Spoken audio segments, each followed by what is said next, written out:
First time कहीं ऐसे कैसे चुपचाप बैठ रहा है? अब तक तो आपको भाग जाना चाहिए था ऐसे किसी टॉप में। निपटाओगे पहले।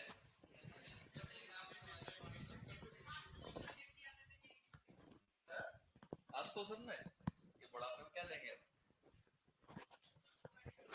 फर्स्ट टाइम रॉयल की आई है, फर्स्ट आई है, सेकंड आई है, सेवंथ आई है, काफी साल बाद आई है। तो लास्ट आई थी आई थिंक 2021 या 22 का। चलो अपन लाते हैं सुपरवाइजर में ग्रेडेड बंडिंग, जहां ढलान 6 से 10% तक हो और वर्षा 600 mm से क्या हो, ज्यादा हो।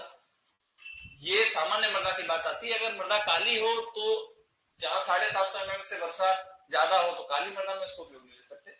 सामान्य मृदा के अंतर्गत काली मृदा के अलावा 600 mm से ज्यादा बारिश हो तो वहां इसको उपयोग में ले सकते हैं। ग्रेडेड ट्रेंचिंग, जहां ढलान कितने परसेंट होता है, 10 से 16%। और जिंक टेरेसिंग में कितना होता है, 3 से 10%। कंटूर बटनिंग में कितना होता था, बोलो? 6.5। ढलान बोलो 6% से कम, ठीक है। ये आप। और बेंच टेरेसिंग में 16 से 33% तक। क्रिप संरचना में 40% से ज्यादा। ये था अपना चरण को रोकने का उपाय, यांत्रिक उपाय, ठीक है। अभी अपन थोड़ा सा वाटर शेड के बारे में बात करेंगे, फिर बात करेंगे सूखे की। सूखा कितना प्रकार का होता है, क्या होता है, ठीक है, सामान्य रूप से। लिख लिया ये, लिख लिया। लिखो वाटर शेड का बताओ। वाटर शेड क्या चीज है? वाटर शेड बताओ। वाटर शेड होता क्या है? खेत में पानी इकट्ठा करता है,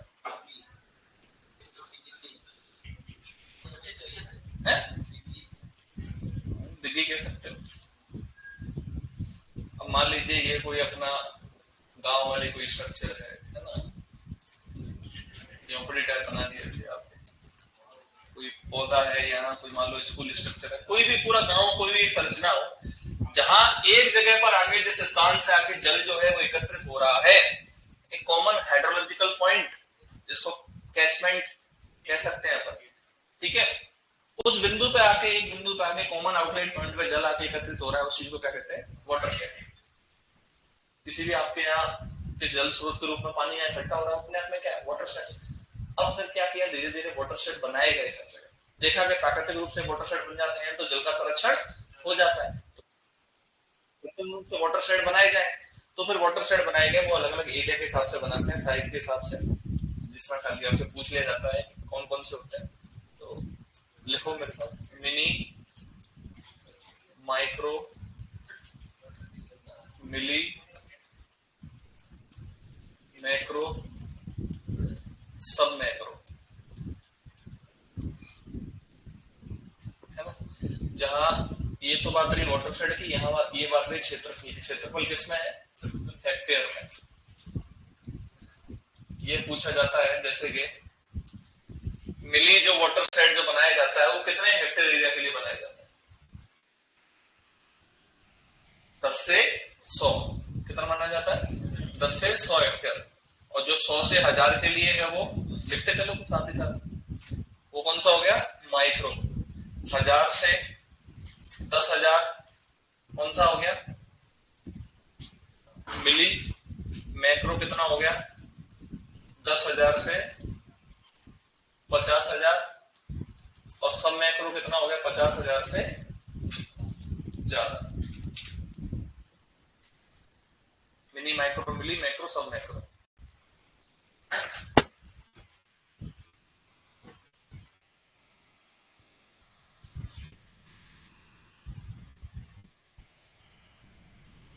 सब मैक्रो, मैक्रो, सब मैक्रो पे जाएगा ना।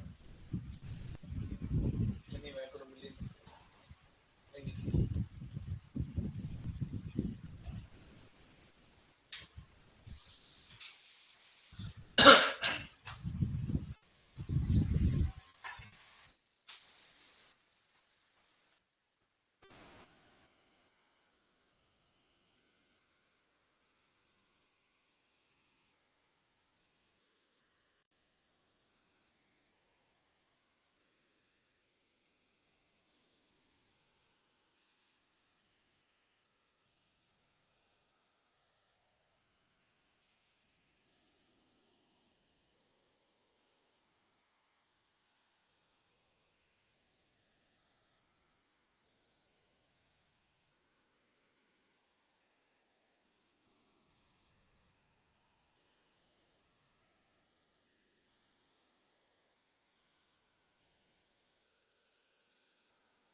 जल की हानि कम होती है।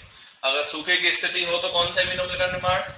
प्रोलिन अमीनो अम्ल का निर्माण। ठीक है, और हार्मोन की बात आती है, कौन सा हार्मोन जिम्मेदार है इसके लिए? तो एब्सिसिक एसिड। कौन सा? A B. ठीक है, ये लिख लो 2 पॉइंट।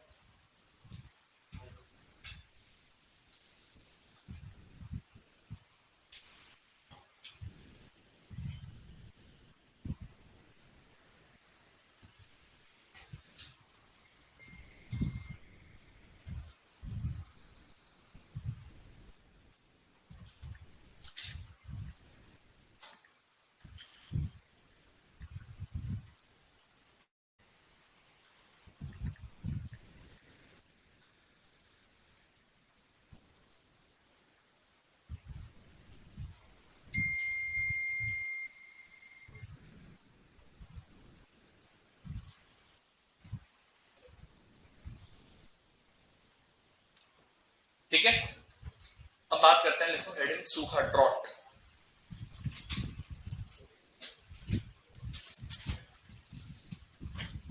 ड्रॉट क्या कंडीशन है बताओ?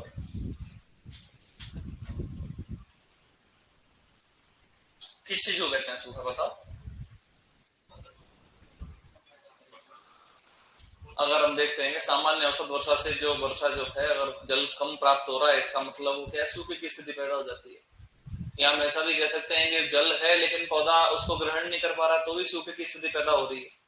हम ऐसा कह सकते हैं कि आपके वर्षा तो है लेकिन मिट्टी में पर्याप्त नमी नहीं है, जिससे पौधा उपयोग में नहीं कर पा रहा। ऐसा भी कह सकते हैं कि किसी स्थानों पर सीजनल ड्रॉट होती है, जैसे कि अपने पूर्वी पश्चिमी राजस्थान की बात करें तो वहां तो सूखा ही है हमेशा, अर्ध शुष्क शुष्क क्षेत्र है। तो ये अलग अलग प्रकार का सूखा जो हमें देखने को मिलता है। यानी कि रेलेवेंस के आधार पर, योग्यता के आधार पर या संगति के आधार पर अगर अपन बात करें कितने प्रकार का सूखा होता है, तो जिसमें जैसे अपन बात करें एग्रीकल्चर ड्रॉट, कौन सी ड्रॉट? अभी समझ लो सारे, है ना। दूसरा देखिए फिजियोलॉजिकल ड्रॉट। एग्रीकल्चर ड्रॉट यानी कि मिट्टी में पर्याप्त नमी नहीं है, जिससे पौधा मिट्टी को नमी को उपयोग नहीं कर पा रहा। अब मिट्टी में नमी नहीं है इसलिए इसको कौन सी ड्रॉट भी बोल सकते हैं? सॉइल ड्रॉट, यानी कि मृदा सूखा। क्या बोल सकते हैं? फिर आता है फिजियोलॉजिकल ड्रॉट। फिजियोलॉजिकल ड्रॉट, मान लीजिए आपकी मिट्टी में भले ही जल तो है, लेकिन अगर ऐसी स्थिति पैदा हो जाए, क्या पता जल के अंदर लवणता अत्यधिक हो, जिससे जल जो है वो जड़ों द्वारा पौधे में ऊपर एब्जॉर्ब ही नहीं हो रहा। इस चीज को कौन सा ड्रॉट बोलते हैं? Physiological drought. कौन सा ड्रॉट? पादप कार्य की, है ना। फिर आता है जैसे कि हाइड्रोलॉजिकल, इनको हिंदी में लिखा दूंगा।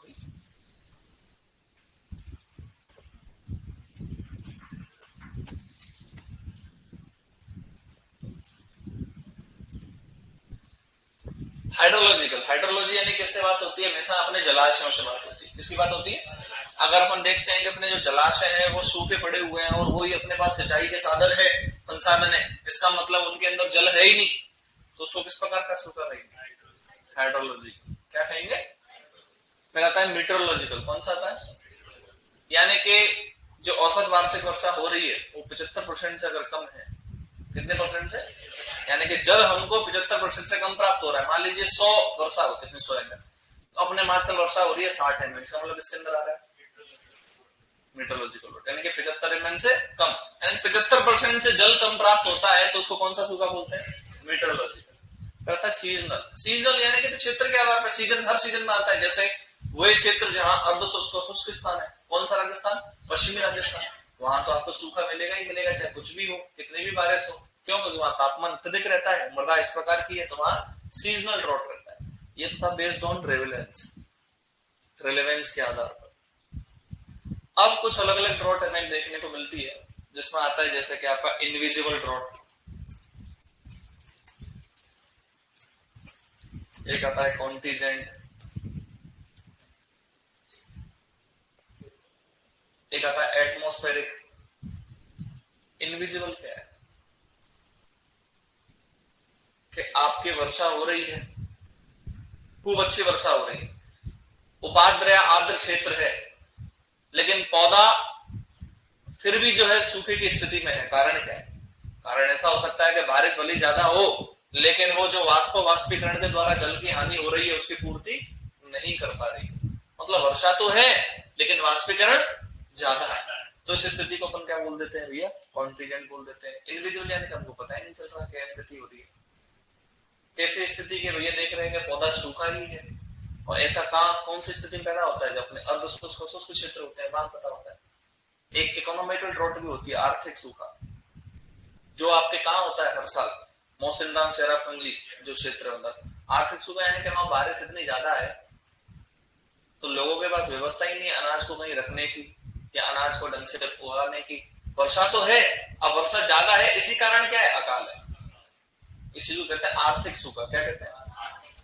एक एक पॉइंट को हिंदी में लिखेंगे और समझने की कोशिश करेंगे। चलो पहले लिखो सूखा, ड्रॉट, उसके अंदर लिखो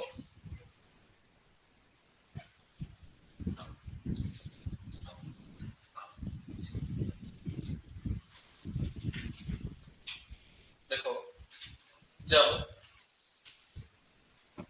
ड्रॉट के अंदर नॉर्मली है ना या अंदर है, फिर टाइप लिखाऊंगा अलग अलग। DRAUGHT, drought.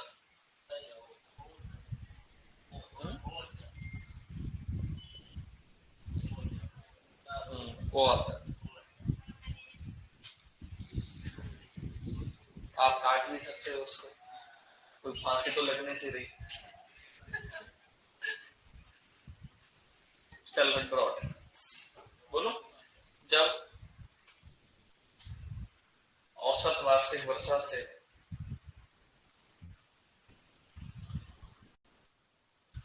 औसतन वार्षिक वर्षा से कम वर्षा प्राप्त होती है, कम वर्षा प्राप्त होती है, इसे सूखे कहते हैं। जो ये भी थोड़ा डाउट लग रहा है, मिली माइक्रो मिली सब मैक्रो पहले आएगा, ये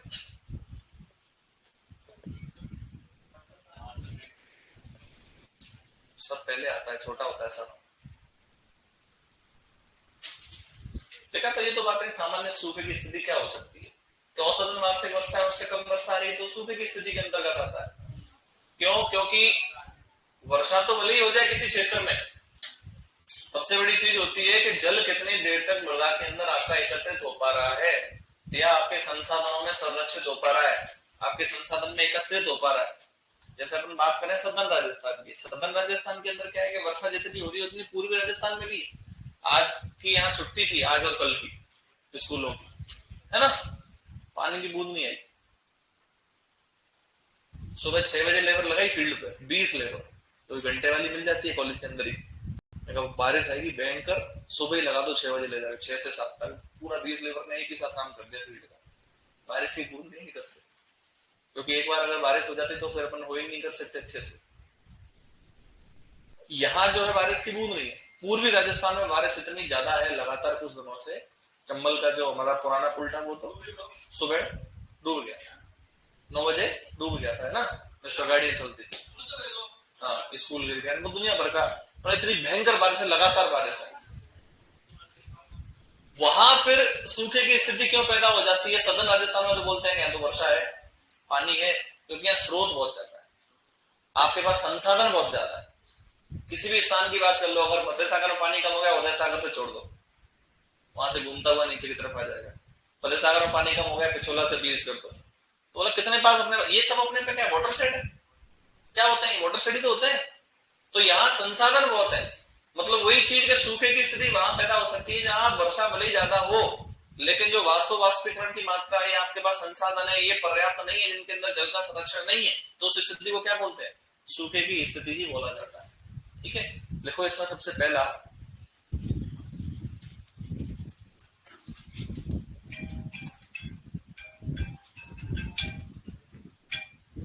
सर क्लास में हूँ ना, करता हूँ। एग्रीकल्चर सूखा,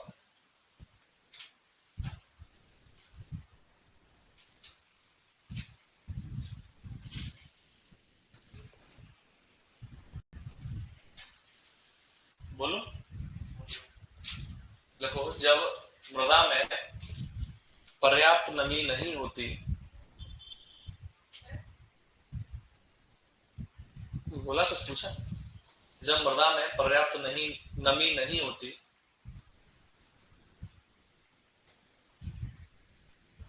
इस कारण सूखे की स्थिति पैदा हो जाती है। इस कारण सूखे की स्थिति पैदा हो जाती है।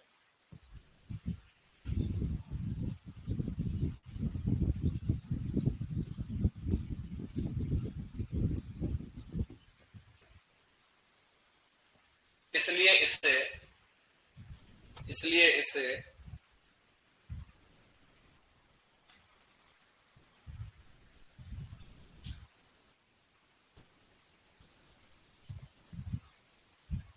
मृदा सूखा भी कहते हैं। रैंक अच्छी आ रही है, प्रीपीजी में भी सेकंड आ चुकी है जनरल। इसका रिजल्ट बढ़िया है।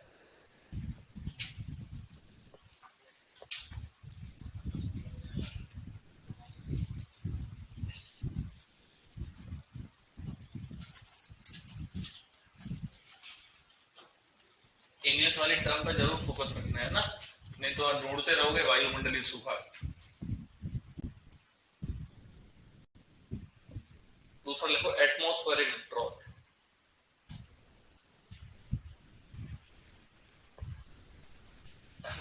एटमॉस्फेरिक ड्रॉट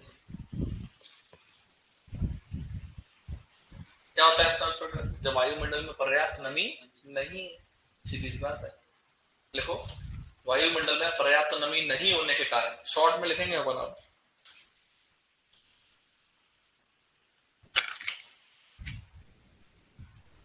वायुमंडल में पर्याप्त नमी नहीं होने के कारण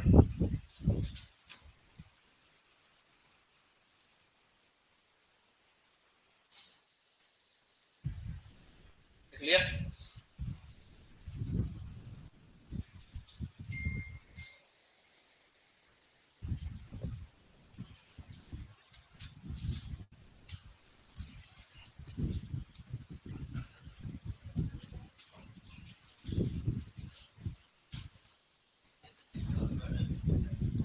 इसको मौसमी सूखा बोल सकते हो आप हिंदी में, मीटरोलॉजिकल ड्रॉट।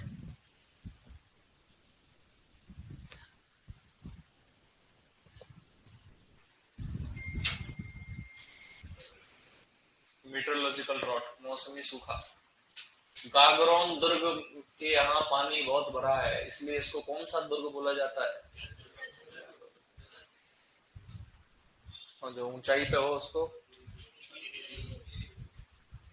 एक आध तो मुझे भी आता है, ज्यादा तो कुछ नहीं, इसके अलावा नहीं आता।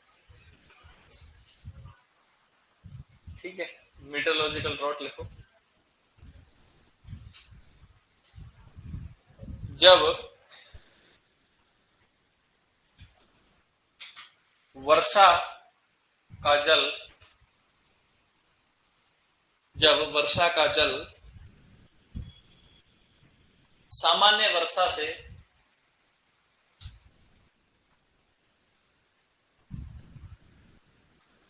75% से कम होता है,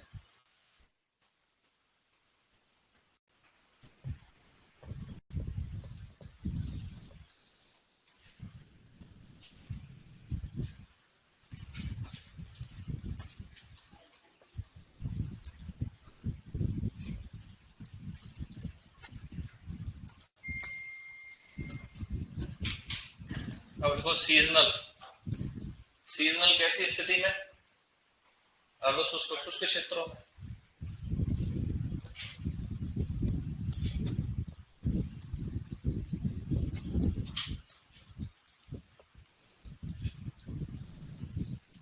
देखो ड्राई फार्मर ने इतना मैटर पढ़ लिया था, इसलिए ड्रॉट के टाइप पढ़ लेते हैं, क्या दिक्कत है? यूं अगर पूछ ले तो इसमें से ही पूछा जा सकता है, आपके कॉन्टीजेंट और इनविजिबल उनमें से तो इतना नहीं पूछा जा सकता। देखो अर्ध शुष्क व शुष्क क्षेत्रों में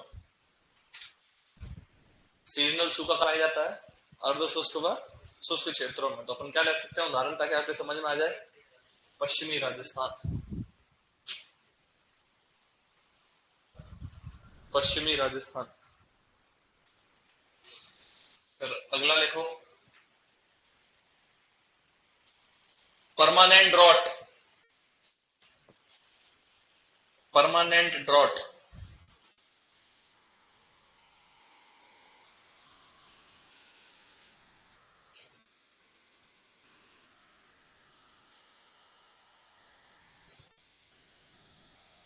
देखो बिना सिंचाई के फसल उत्पादन संभव नहीं होता। बिना सिंचाई के फसल उत्पादन संभव नहीं होता।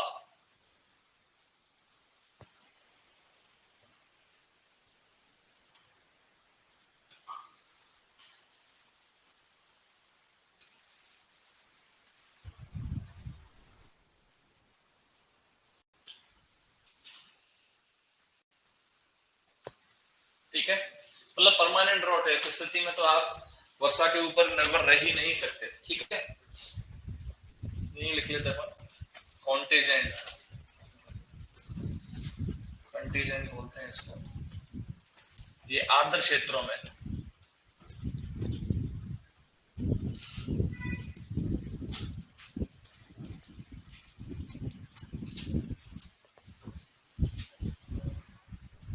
सीधा लिख लो, आर्द्र क्षेत्रों में।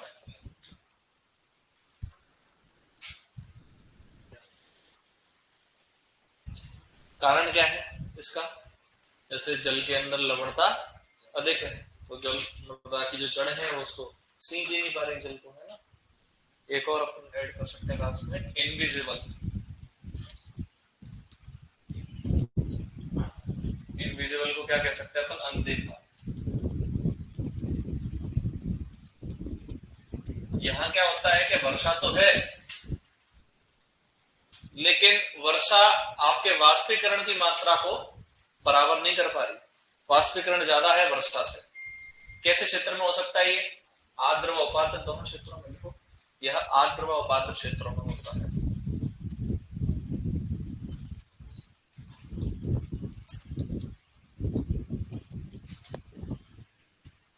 ये था आपका सूखे का प्रकार, अनदेखा, इनविजिबल। अब ड्राई फार्मिंग के अंदर ही अपन टॉपिक स्टार्ट कर लेते हैं, है ना। इसको और सॉइल इरोजन को ड्राई फार्मिंग के अंदर लेते पूरा ही। देख लिया?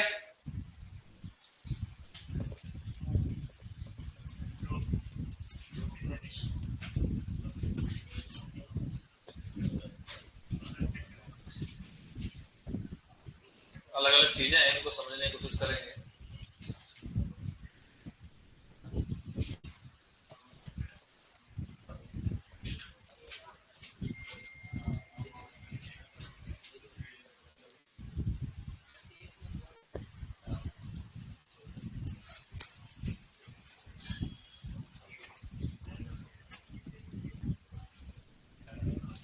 चलो ये बोर्ड पे farming system, cropping system, cropping pattern, ये 3-4 डेफिनेशन जो है लगभग एक जैसे अपन को देखने को मिलती है। क्या चीजें उनको समझेंगे, है ना। फार्मिंग सिस्टम, फार्मिंग सिस्टम यानी कि बात आती है इसमें जो आपके कृषि उद्यमी है। कृषि उद्यम यानी कि आपके क्या होते हैं? उद्यमी यानी कि उद्यम को करने वाले। और कृषि उद्यम यानी क्या होता है आपका? एग्रीकल्चर एंटरप्राइजेस, मछली पालन, ठीक है, आपके मधुमक्खी पालन, ये सारी चीजें क्या है? कृषि उद्यम है, यानी कि एग्रीकल्चर एंटरप्राइजेस है। अगर इन सभी का समावेश किया जाए खेत पर, क्या किया जाए? यानी कि एक जगह पे फसल लगा दी, एक जगह पे मछली पालन हो रहा है, एक जगह पे आपके बकरी पालन हो रहा है, एक जगह पे ऑर्गेनिक फार्मिंग की यूनिट है, एक जगह पे आपकी डेयरी है, ये सारी चीजें क्या कहलाती है? कोई समस्या है इसमें? सिंपल है, कृषि उद्यमों का समावेश। जैसे मछली पालन, बकरी पालन, फसल उत्पादन, ये सारी चीजें एक ही जगह पे होती हैं, उसको क्या कहते हैं? Farming system. ये अलग टॉपिक हो गया। अब ये क्रॉपिंग सिस्टम, क्रॉपिंग पैटर्न, फसल प्रणाली और फसल चक्र। फसल प्रणाली क्या चीज है कि आपको किसी फसल को उगाने के लिए, जैसे भी फसल आप उगाते हो, तो उस फसल को उगाने के लिए आपको किस चीज की आवश्यकता होती है? उस फसल को उगाने के लिए आपको खेत की आवश्यकता है, उस फसल को उगाने के लिए आपको बीज की है, उर्वरक की है, सिंचाई के साधन की है, इत्यादि इन सारी चीजों की आवश्यकता होती है। तो जो आपका उगाने के जो संसाधन है, जैसे कि आपके बीज है, उर्वरक है, सारी, इनका पर्यावरण से क्या संबंध है? यानी कि it is the inter relationship of a environment to the कौन से सिस्टम, आपके क्या किस किस चीज के बारे में बात कर सकते हैं अपन, जो अपना रिसोर्स है, संसाधन है, संसाधनों का पर्यावरण के साथ अंतर संबंध क्या है, वही क्या होता है, क्रॉपिंग सिस्टम।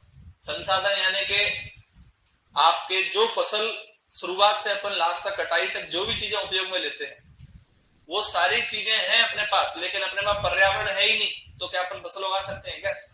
तो पर्यावरण के साथ उनका अंतर संबंधी क्या कहलाता है, समझ में आया?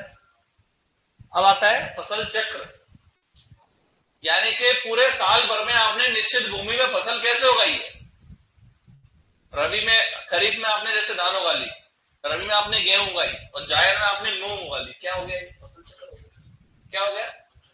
अगर इसी फसल चक्र का प्रबंधन करना है, फसल चक्र का क्या करना है, प्रबंधन, प्रबंधन के लिए आपको किस चीज की आवश्यकता होती है, फसल उगाओगे तो किस चीज की आवश्यकता है, संसाधनों की, वही चीज क्या होता है, एक लाइन में हम कह सकते हैं cropping pattern plus management is known as cropping system.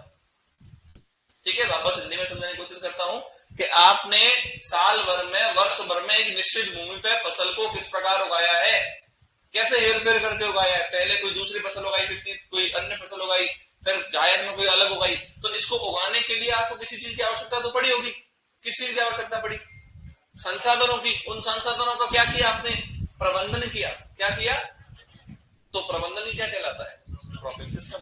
और फसल को उगाया वो क्या कहलाता है, दोनों चीजें एक दूसरे से इंटरकनेक्ट है। ठीक है, ये ब्रॉड टर्म है और ये इसी की छोटी टर्म है। आपने फसल को साल भर भूमि पे कैसे उगाया है और उगाने के लिए आपको संसाधनों का प्रबंधन करना पड़ा, उसी चीज को क्या कहते हैं। किसी के डाउट है तो क्लियर कर सकता है, वापस पूछ सकता है, दूसरे तरीके से बता सकता हूं। क्लियर है क्या सबके? साल भर कैसे उगाया, जैसे कि पहले धान, फिर क्या लगा ली गेहूं, फिर क्या लगाया, ये सीधा सीधा इसको क्या बोलते हैं, फसल चक्र बोलते हैं, क्रॉपिंग पैटर्न बोलते हैं। इसमें कोई डाउट किसी को? अब ये फसलें जब उगाई तो इस चीज के लिए आपको किसकी आवश्यकता पड़ी, संसाधन के नाम पे क्या उपयोग में लिया, जैसे बीज, उर्वरक, सिंचाई के साधन, इन सभी चीजों की आवश्यकता पड़ी, उनका क्या किया, प्रबंधन, क्या कहलाएगा, क्योंकि खेत पे प्रबंधन ही किया जाता है। एग्रोनॉमी की डेफिनेशन क्या है, एग्रोनॉमी का मीनिंग क्या है, एग्रोस प्लस नोमोस। इसका एग्रोस का मतलब क्या होता है, एग्रोस का मतलब कल्टीवेशन, चूरन लेके बैठे हो क्या, एग्रो का मतलब नहीं पता, क्या पढ़ रहे हो तुम, ड्रॉट के टाइप पढ़ रहे हो, पीजी वाले पढ़ते हैं। खेत यानी कि फील्ड, नोमोस का मतलब प्रबंधन। तो वहां याद है कि वहां टर्म कौन सी आती है, प्रबंधन, तो वो प्रबंधन ही क्या है यहाँ पर, समझ आएगा? ये नहीं भूलिएगा तुम इकोनॉमी, एग्रीकल्चर, ड्रॉट के टाइप पढ़ रहे हो। अभी किसी दूसरे क्वेश्चन में बोलते ना मतलब ड्रॉट के टाइप चल रहा है, ड्रॉट के टाइप सुपरवाइजर में क्या, एग्रोनॉमी की मीनिंग तो आती नहीं है, ड्रॉट के टाइप चल रहे हैं क्या कर रहे हो भाई। ठीक है, वापस बात कर, एग्रीकल्चर का मतलब क्या है, कृषि। कृषि तो बेटा अलग संस्कृत भाषा का शब्द है, कृष धातु से बना हुआ है।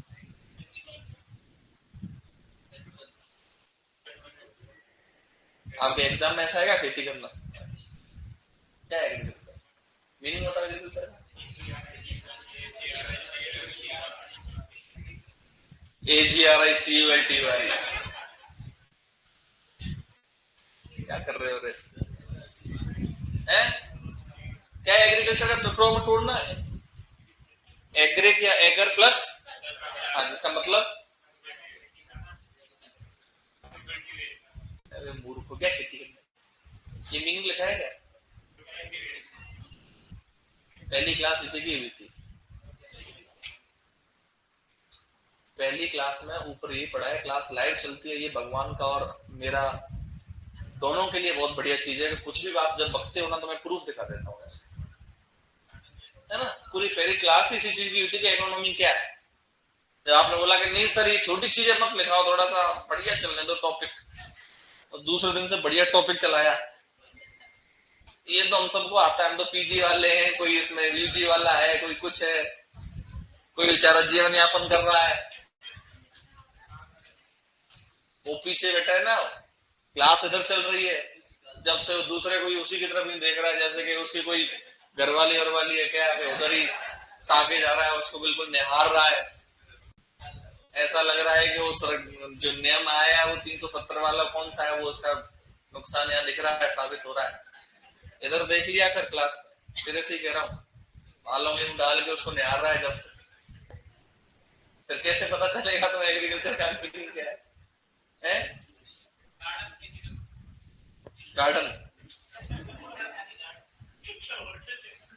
हॉर्टिकल्चर चल रही है क्या? क्या कर रहे हो यार तुम लोग यार? एग्रीकल्चर का मतलब क्या? अभी बोला था, तू खुद ही बोला था। एगर का मतलब क्या होता है? एग्री का तुम एग्रीकल्चर का मतलब नहीं पता? कृषि, एगर या एग्री, देखो ये जो टर्म है ना, ये टर्म अपनी नहीं है, अलग अलग लैंग्वेज की टर्म है। अपन तो कृषि कहते हैं, सिंपल है। कृषि मतलब अपने यहाँ खेती, सिंपल से कृष धातु से बना है संस्कृत भाषा से, पर ये टर्म अलग अलग लोगों ने दी, अलग अलग लैंग्वेज में दी। तो एग्रीकल्चर जो है अपने लिए, वो एग्रीकल्चर जो टर्म शुरुआत में जो जिसने अलग अलग साइंटिस्ट ने अपनी अपनी लैंग्वेज में दे दी, जैसे दे दी, बहुत सारे अपने वर्ड है सब बाहर की विदेशी वर्ड है ना। तो वो एग्रीकल्चर जो है उसका मतलब क्या है, उसका अर्थ क्या है, ऐसे पूछते हैं। एगर प्लस कल्चर जो आप बोलते हो, एगर का मतलब क्या होता है? सॉइल। कल्चर का मतलब क्या होता है? कल्टीवेशन। तो एगर का मतलब क्या होता है? ये कृषि होती है क्या? अब याद आ गया? तुम कल से वो चौपड़ पढ़ लेना पहले वाले चैप्टर का। कोई वो रॉयल की वो किताब मिल रही है क्या आप लोगों को? वहां से चालू हो जाओ पहले से, ठीक है? क्रॉपिंग सिस्टम, क्रॉपिंग पैटर्न चल रहा है। चलो वापस समझने की कोशिश करते हैं।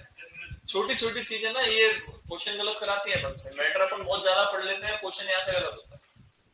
अभी रैंक जिस बच्चे की है ना, साजन खान, बहुत अच्छा है, टैलेंटेड भी है, सीयूटी में भी उसके बहुत अच्छे नंबर है। सीयूटी में उसके वैसे ओवरऑल नंबर हाईएस्ट बहुत ज्यादा थे, पर ऐसे एग्रीकल्चर में उसके 100 जो 200 नंबर जो आते हैं ना, वो नहीं आ पाए। इसका कारण क्या पता है?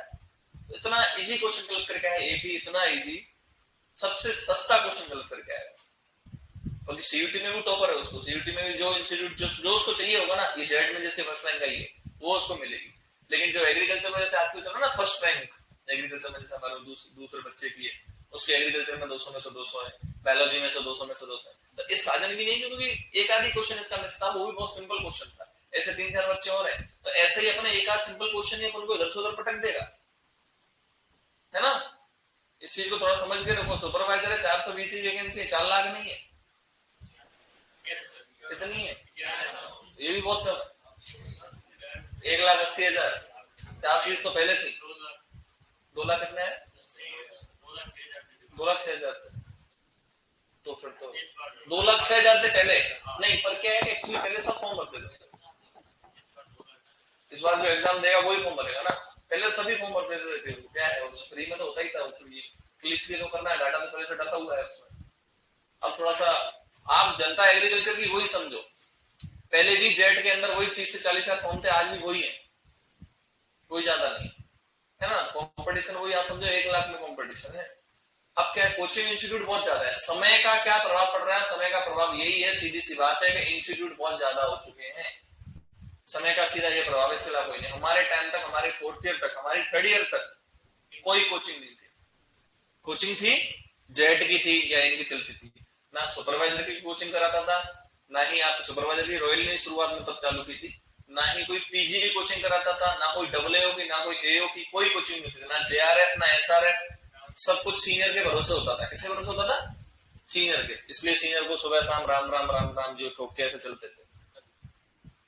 किशन बॉस के लिए जो आते हैं ना, 2 साल तक तो पानी की बोतल मैंने भरी है, ऐसे घूम घूम के तो पीछे ही रहते थे, और मेरी बनती बजाता थी जैसे रूम पर जाता।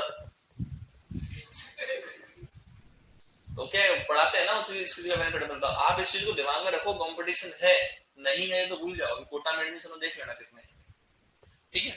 तीनों पॉइंट को वापस समझा देता हूँ। क्रॉपिंग सिस्टम क्या है, क्रॉपिंग पैटर्न क्या है, फार्मिंग सिस्टम क्या है।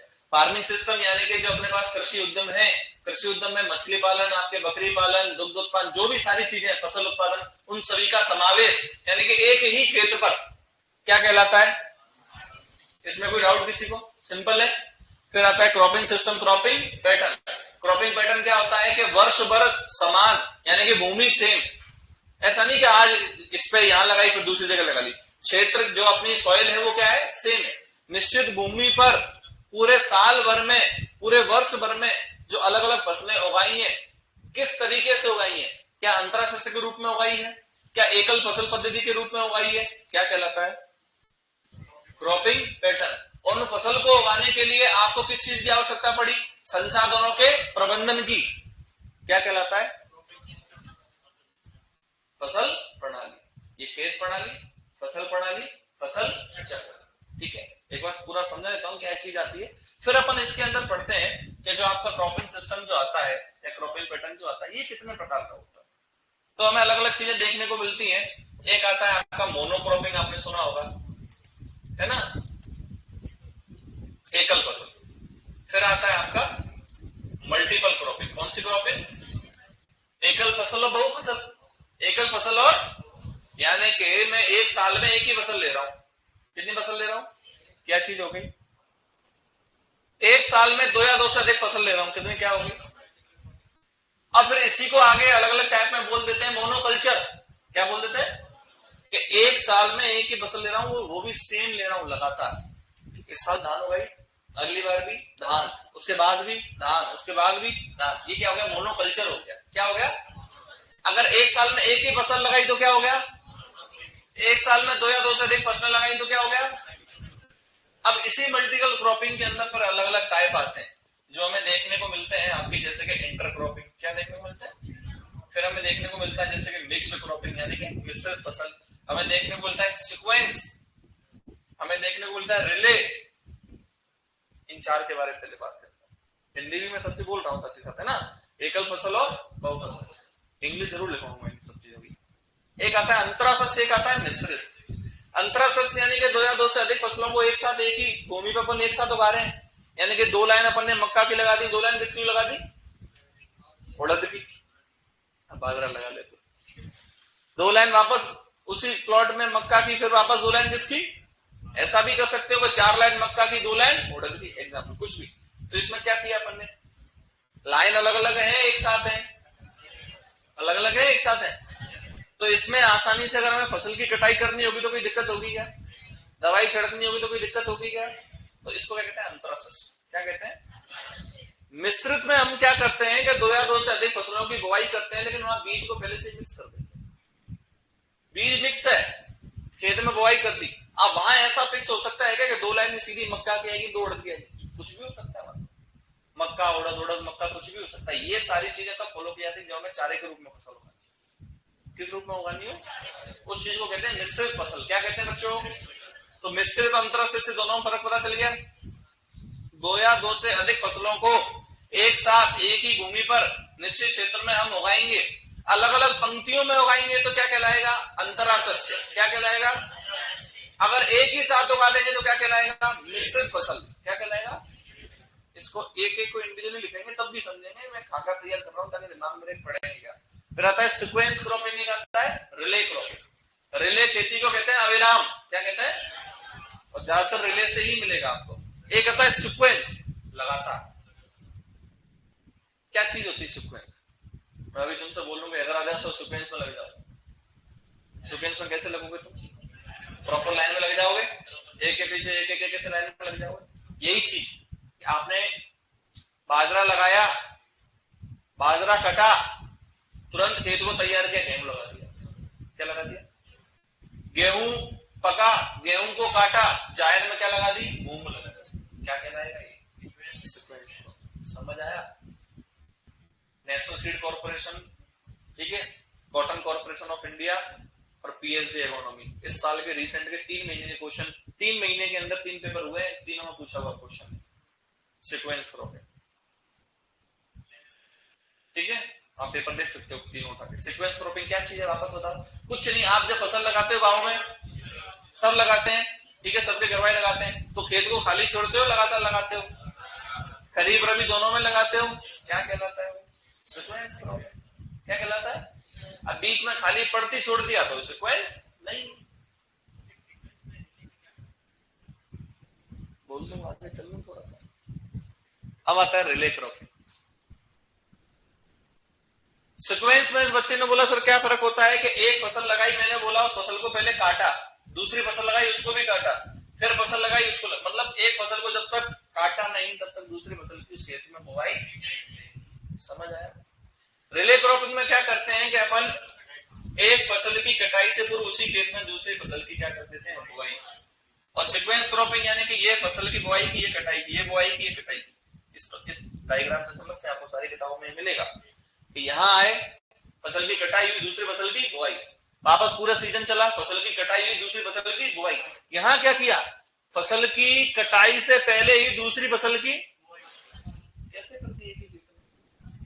बहुत अच्छा क्वेश्चन, कैसे कर दी बताओ, किसने देखी? करते क्या है, जो बिल्कुल छोटे बीज होते हैं और जिनको गहराई में गाड़ने की आवश्यकता नहीं होती, ऊपर खाली फेंक दो उनको, ठीक है? सही आ रहा 160 मिलियन देख लिया तुम लोगों ने? क्या है इस पिक्चर में, इतना माहौल क्या हो रहा है, क्या है ये, किस आधार पे है? टाइम खराब हो जाएगा ऐसा? तो क्या दिखा रहा था वही भूल गया। सही आ रहा है? मैंने तो कल देखा था इसी को, अभी तुम भी सुनना, किशोर कुमार की सॉन्ग को एआई के थ्रू करना। एआई क्या चीज है यार, कुछ भी कर सकती है, अभी खड़े खड़े उसका कुछ भी हो सकता है एआई से, है ना? तो एआई से इस गाने को किशोर कुमार के उसने चेंज किया था, इतना अच्छा लगा वो गाना, मैंने देखा था, डाला यूट्यूब पे है। रिले क्रॉपिंग क्या चीज है, ध्यान से देखना।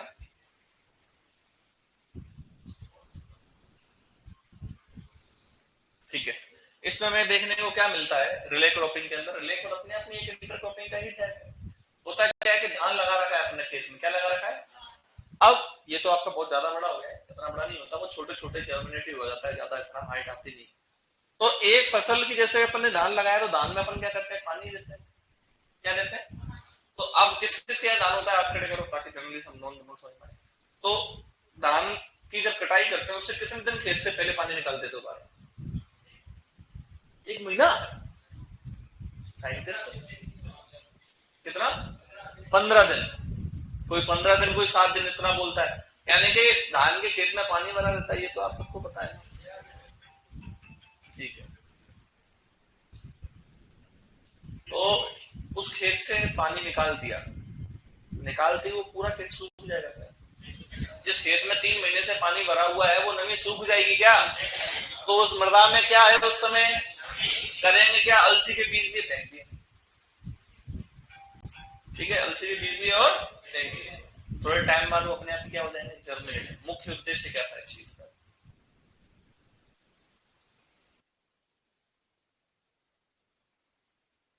मुख्य उद्देश्य क्या था? नमी का उपयोग। क्या हुआ?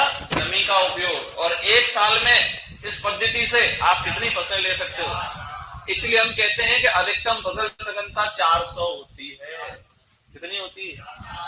यानी कि 1 साल में आप 4 फसल भी ले सकते हो, अगर आप कौन सा तरीका फॉलो करो? रिले करो। इन सबको एक एक इंडिविजुअली कल अपन डिस्कस करेंगे। विजिलेट के चक्कर में बॉस का फोन आ रहा है।